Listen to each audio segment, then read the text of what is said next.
कुछ दिन पहले मैंने अपनी बेटी की शादी कर दी थी। मेरी बेटी का पति मुझ पर ही आशिक हो गया था। वो हर वक्त मुझे ही देखता रहता था।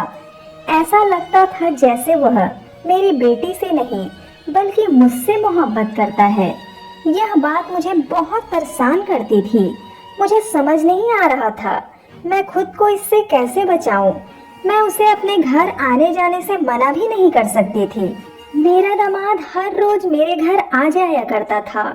मेरे दामाद ने मेरे साथ ऐसा संबंध बनाने की कोशिश की कि जिसके बारे में मैंने कभी सोची तक नहीं थी। मैं अपने दामाद के बारे में ऐसा सोच भी नहीं सकती थी क्योंकि वह मेरी बेटी का पति था। मेरा नाम इशरा है और मेरी उम्र इस वक्त लगभग 30 साल है। मेरे माँ बाप ने मेरी शादी बहुत जल्दी करा दी थी और हमारे खानदान का रिवाज भी यही था। यही वजह थी कि 30 साल की उम्र में ही मेरी बेटी जवान हो चुकी थी। हमारे खानदान में बेटी को जवान होते ही उसकी शादी कर दी जाती थी। मेरी उम्र भी इतनी ज्यादा नहीं थी और वैसे भी मैंने खुद को बहुत ज्यादा मेंटेन कर रखा हुआ था। लोग मेरी बेटी को मेरी बहन समझते थे। हम दोनों बिल्कुल एक जैसी लगती थी। यही वजह थी कि मेरा दामाद भी मुझ पर फिदा हो चुका था। मैंने खुद को बहुत ज्यादा संभाल कर रखा हुआ था। मैं बहुत खूबसूरत नजर आती थी। मैं बहुत ही ज्यादा स्मार्ट थी और देखने में बहुत ही ज्यादा खूबसूरत लगती थी। मेरा कद 6 फुट लंबा था। मेरी बेटी शादी के कुछ दिन बाद मेरे घर आई। मुझे मेरी बेटी बिल्कुल भी खुश नहीं लग रही थी। वह मेरे बिल्कुल सामने आकर बैठी हुई थी और मेरा दामाद कमरे में जाकर लेट गया था। अपनी बेटी को इस हाल में देखकर मैं भी बहुत ज्यादा परेशान होने लगी। लेकिन मैं परेशानी के आलम में अपनी बेटी की शक्ल देख रही थी। अभी मैं उसकी तरफ देख रही थी कि उसकी आंखों में से आंसू निकलने लगे। लेकिन ये भी जानती थी कि मेरी बेटी जरा जरा सी बात पर रोने लगती थी। उसका दिल बहुत ज्यादा छोटा था। मैंने उसे बहुत ज्यादा लाड प्यार से पाला था। फिर मुझे ऐसा लगा कि शायद मेरी बेटी को सारी बात पता चल चुकी है कि उसका शौहर उससे नहीं बल्कि मुझसे मोहब्बत करता है। मेरी बेटी की शादी को आज 4 महीने गुजर चुके थे। शादी होने से पहले मैं अपने समाज को बहुत ज्यादा अच्छा समझती थी, लेकिन मैं उसकी शराफत भरे चेहरे से धोखा खा चुकी थी। मैं ये नहीं जानती थी कि मेरे दामाद की नजर मुझ पर ही थी और वह मेरे ऊपर नजर रखता था। वैसे तो वो बहुत ही ज्यादा खूबसूरत था। वह बहुत हैंडसम खूबसूरत जिस्म का मालिक था। मेरी बेटी उसे बहुत प्यार करती थी। शुरू के दिनों में मेरे दामाद ने मेरी बेटी को बहुत ज्यादा खुश रखा था। लेकिन जैसे जैसे दिन गुजरते जा रहे थे उसका रवैया मेरी बेटी के साथ दिन ब दिन बिगड़ता जा रहा था। शुरू में जब भी मेरी बेटी घर आती तो उसका चेहरा हर वक्त मुस्कुराता रहता था। खुशी उसके मुंह से फूले न समाती थी। लेकिन जैसे जैसे दिन गुजरते जा रहे थे उसके अंदर बदलाव आते जा रहे थे। मेरा दामाद मेरी बेटी के साथ बहुत ही ज्यादा बुरा सुलूक करने लगा था। मैंने अपनी बेटी की बातों में ज्यादा ध्यान न दिया और मैं यही सोचकर बात को टाल देती थी कि शायद सब ठीक हो जाए। लेकिन अब मामला बहुत ज्यादा आगे बढ़ चुका था। मेरी बेटी हर वक्त बहुत ज्यादा परेशान रहने लगी थी।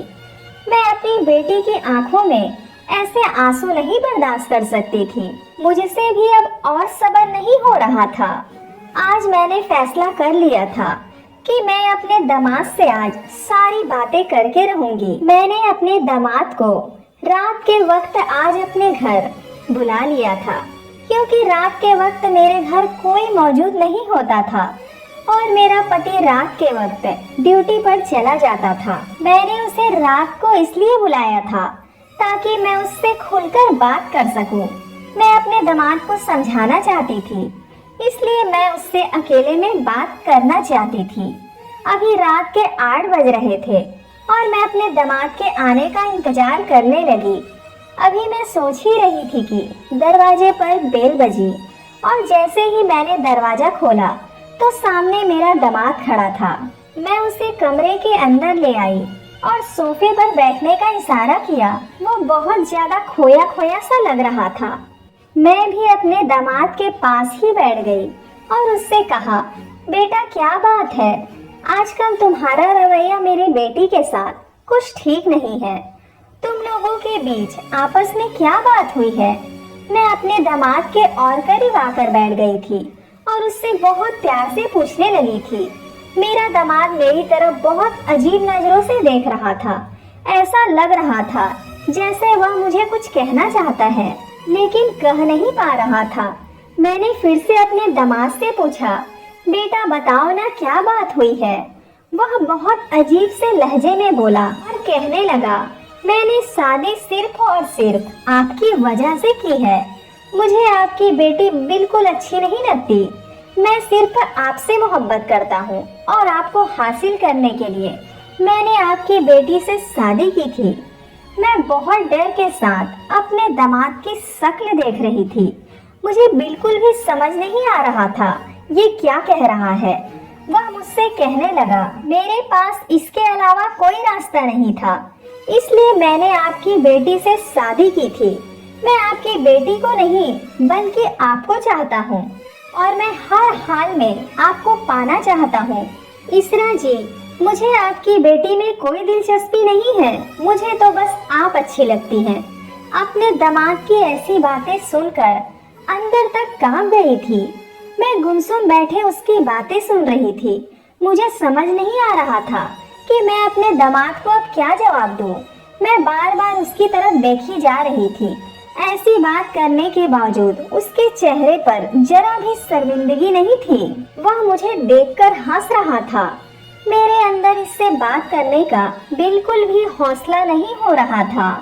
फिर मैंने अपने अंदर हिम्मत पैदा की और अपने दामाद को बताया कि मेरी बात सुनो, यह कैसे मुमकिन है? मैं तो तुम्हारी माँ जैसे हूँ और तुम्हारे साथ हूँ। तुम मेरे साथ ऐसा कोई भी रिश्ता नहीं बना सकते। अच्छा यही होगा कि तुम मेरी बेटी के साथ ही खुश रहो। मैं बहुत गुस्से के साथ उससे बात कर रही थी। वो मुझसे कहने लगा, आप मेरी माँ जैसी हैं, लेकिन आप एक औरत भी तो हैं और मेरी तलब हर रिश्ते नाते से आजाद है। मैं आपको हर हाल में हासिल करना चाहता हूँ। मैंने अब आपको बहुत साफ तरीके से बता दिया है कि मैं आपसे मोहब्बत करता हूँ। यह कहते ही वसीम ने जोर से मेरा हाथ पकड़ लिया और मेरी बाजू खींचकर मुझे अपने करीब उठा लिया। मैं बहुत ज्यादा घबरा गई थी। मैंने अपने दामाद को कही, बेटा यह तुम क्या कर रहे हो? मैं अपने दामाद के साथ ऐसा रिश्ता नहीं बना सकती थी। मैंने खुद को अपने दामाद से दूर कर लिया था।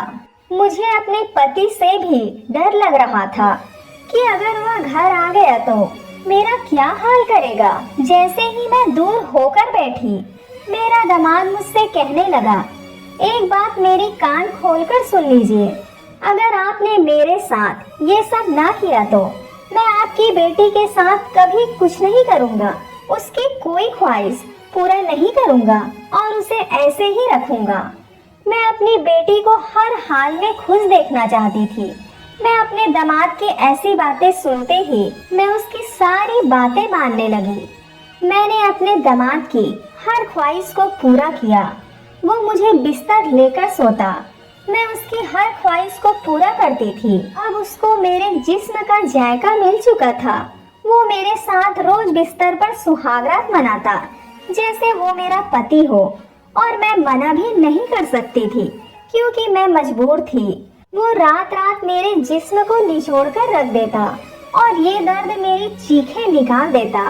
वो मुझे रोज रात को तंग करता जिससे मैं दिन ब दिन कमजोर होती जा रही थी क्योंकि हर चीज की एक लिमिट होती है।